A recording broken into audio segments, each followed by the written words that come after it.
Welcome back, everybody. Today we're going over the Beretta 92 Compact Inox with the light rail. So that's kind of a mouthful there, but this is basically what all that means. It has the inox or stainless steel finish on the slide and Type 3 anodizing on the aluminum frame.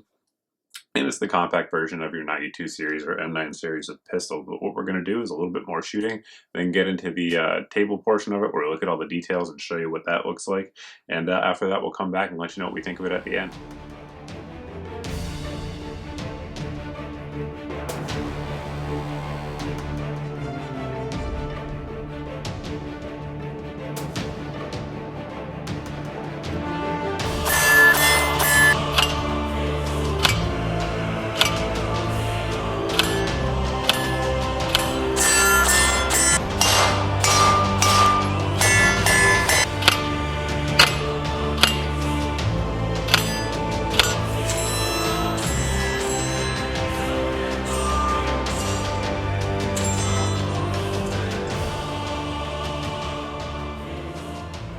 We'll get into the details, and while we're on the subject of the details, there's two things on this gun that are not actually factory.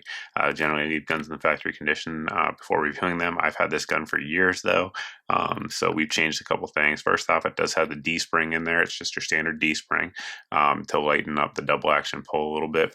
And obviously, we have the G10 Piranha grips here from Hogue. I think these ones are not only very good looking, they're exceptionally functional. They give you a good grip on the pistol, give you a nice sort of abrasive surface, if you will, but not too abrasive that it's going to mess your skin or clothes up if you carry it concealed. I think it's just a real nice all-around texturing. So get that out of the way. Those are not factory. Here are the factory ones for those wondering. This is the ones that come with it. They have okay gripping surface on there. The big selling point of these on the compact is that they're thin. They're much thinner than your standard M9 grips. I should say much thinner, but a little bit thinner, which makes the grip feel smaller, and a lot of people are going to like that. One of the big objections to the M9 or Beretta 92 series of pistols is a lot of folks think the grips are a little bit too fat, so that does help, but I think these help a little bit more. One strange thing about this pistol is that on the left side here, it says Type M9A1 here on the frame. Then over here on the right side, you'll see it says Model 92FS Compact L, which is exactly what this is actually called. So it's a little confusing. In reality, this one here is based on the M9A1, the improved version that the United States Marine Corps went with of the M9. So if you take a look, it has a few things that has. It has the 1913 style rail here up front. It also has the magwell, which is sort of flared out a little bit more than your standard 92A1 would be.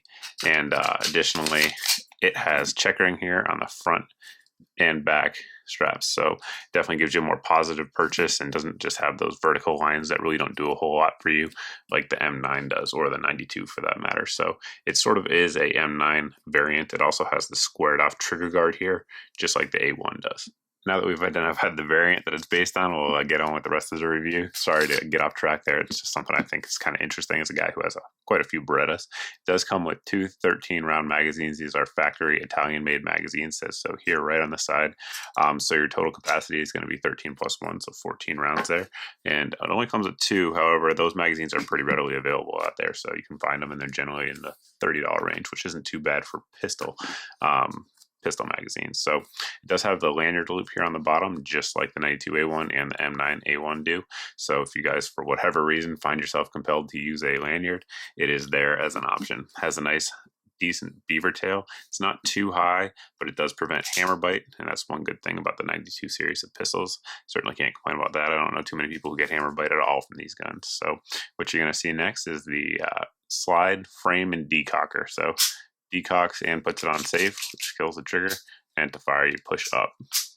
That's a very large criticism of the M9 family of weapons. A lot of people just don't like that because you can actually accidentally turn it on if you're clearing a malfunction or running the slide.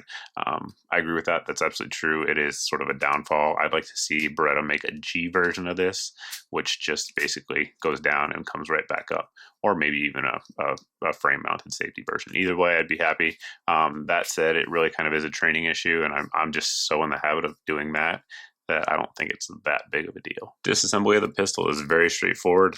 Any military sidearm tends to have that quality, and this certainly is no exception. You're just going to lock the slide to the rear, ensure that the pistol is clear, which it is. And at this point, we're going to push in on this button here on the right side And while we do that, we're going to rotate this lever here. It's 90 degrees. At this point, release the slide. It will come right off of there. You can see it does have a steel guide rod and spring. And it does have a very similar action. Well, it has the same action as an M9, of course. Very similar action to the P38. It's a falling locking block type method where this piece here moves as the pistol unlocks, and that's how the slide cycles. The beauty of that, which we'll show you here in a second, is that it makes for a very accurate and reliable gun. Now, M9s, folks who've used them in the military may report poor accuracy, but I'm here to tell you the civilian ones work well for a number of reasons. The number one reason being that they're not ran to death like the ones in the military are, and parts can be replaced on schedule unlike the ones in the military. So those are a couple key features of it. You can see how it looks there disassembled. Has that nice inox finish there on the inside.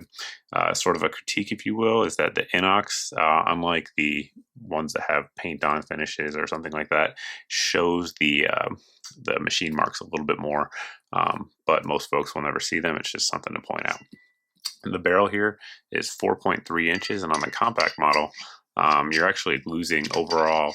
You're going to lose 3/4 of an inch, I should say, on the pistol. Reassembly is just the opposite of what we just did, and a lot of folks get hung up here, putting their barrel back in. They can't get this locking block down. There's a few ways to do it, a few tricks, but I find the easiest way is just to keep doing it a couple times until it goes down. That's the way it doesn't confuse the most people, I'd say. That's kind of the easiest way I'd put it. And there you go. We're going to put our spring back on. If I do it right, that might help, huh? And then at this point, we're going to put it right back on the slide, walk it to the rear, drop our lever, 90 degrees, release the slide, decock, and you're back together. I just mentioned that P38 operating system of how the barrel doesn't move, and you can see here, even with the slide back, there's not that tilt up on the barrel like you'd see with a lot of John Browning designs. So you can see here the barrel just stays in line. Now, another beautiful thing about that for reliability is, say if you have your magazine in, you'll be able to see this a little bit better. If you look there, you'll see that the round almost goes directly into the barrel. Now, certainly there is a polished feed ramp if it does kind of get hung up on there, if the gun's dirty or something like that, but highly unlikely that there's going to be a feeding issue in the M9s due to the way it just goes straight in there. It's sort of the antithesis of the 1911, which goes in, then up, then in. This one just goes basically straight in like that. At this point, you'll see a couple things. You'll see that it does have a red loaded chamber indicator on there, if my camera can actually focus, letting you know there's a round in there. Of course, generally speaking, you don't want to rely on that, but for those of you guys that like that, it is there. One thing you'll note here that we haven't pointed out is that the sights have red dots. A little bit unusual for pistols these days. Most of them are white, but it does have a 3-dot red dot system. Sort of odd. The front sight is not removable. That's something I don't like as well. I'd like to see them put a dovetail in there, but the rear sight is. As I mentioned earlier, we do have the D-spring in there, so that lightens up the trigger pull a little bit. Either way, it's very smooth, though. Berettas have very smooth double action trigger pulls. The factory one's going to break somewhere between 11 and 12 pounds. This one here is right around 10 with that D-spring. You can see the reset once it goes into single action. Very nice as well. A short take up, then it hits a wall and breaks. That one's going to break right around 5 pounds, sometimes 4, depending on the gun and how much you've shot it, but definitely leads to good accuracy, particularly in single action. I realize not every local gun store has these compacts in there, so we'll give you a quick size comparison here as to what you guys can expect. This is a Glock 19, probably the most popular gun here in America. For good reason, it's a great gun. This gun, though, will compare sort of where I think the 92 also falls short in. This is going to be sort of a large carry gun or a small duty gun, if you will, type size pistol. This one only carries 13 rounds in the mag. This one has 15, though, so advantage Glock there for sure. Size-wise, the Beretta is going to be a little bit longer, and pretty similar overall with the mag in there. It's actually almost identical. So you're going to get a little bit longer barrel with the Beretta than you do on the Glock, so a little bit more velocity. But you can see that in terms of width, it's pretty similar overall. With the controls on the Beretta, you're going to be a little bit wider than the Glock, but without that, pretty much identical. Now, versus their full-size M9 type pistol, this one started out its life as a 92A1. You can see a couple differences. Actually, I should point out there, the trigger guards there are a little bit different because this is 92 versus the M9 type of gun. But it also has the longer barrel, which sticks out a little bit more. This one here has a more flush fit type barrel. So size-wise, you'll see versus its big brother, it does come up a little bit short there. 3/4 of an inch shorter, like we said. And there's the difference there.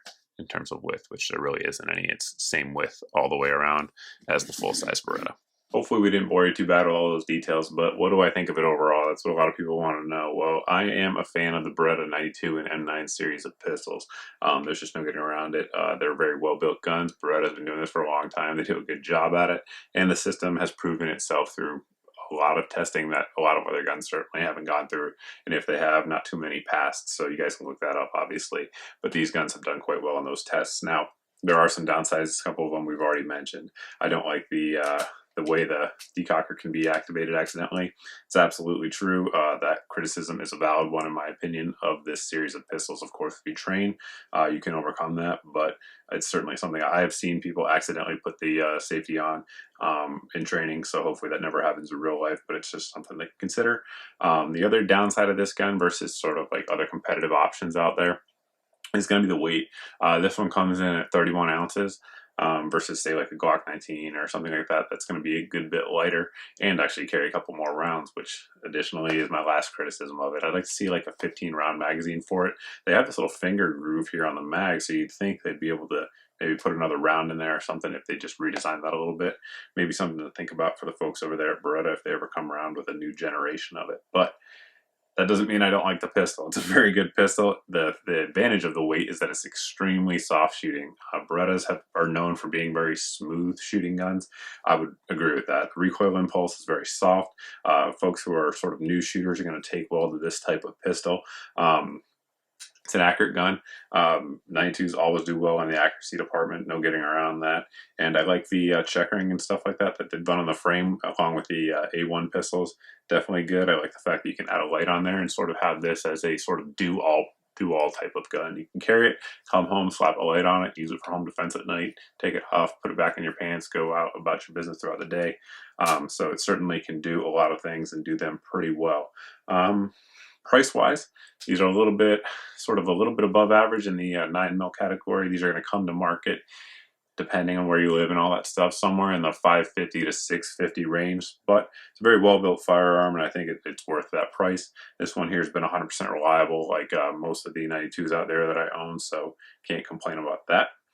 I think that pretty much does it. If you guys have any questions about the pistol that we didn't cover here in the video, by all means post below in the comments section. You can also post over at my Facebook page as always. But thanks for watching, guys. Thanks for subscribing, and I hope to see you in the next video.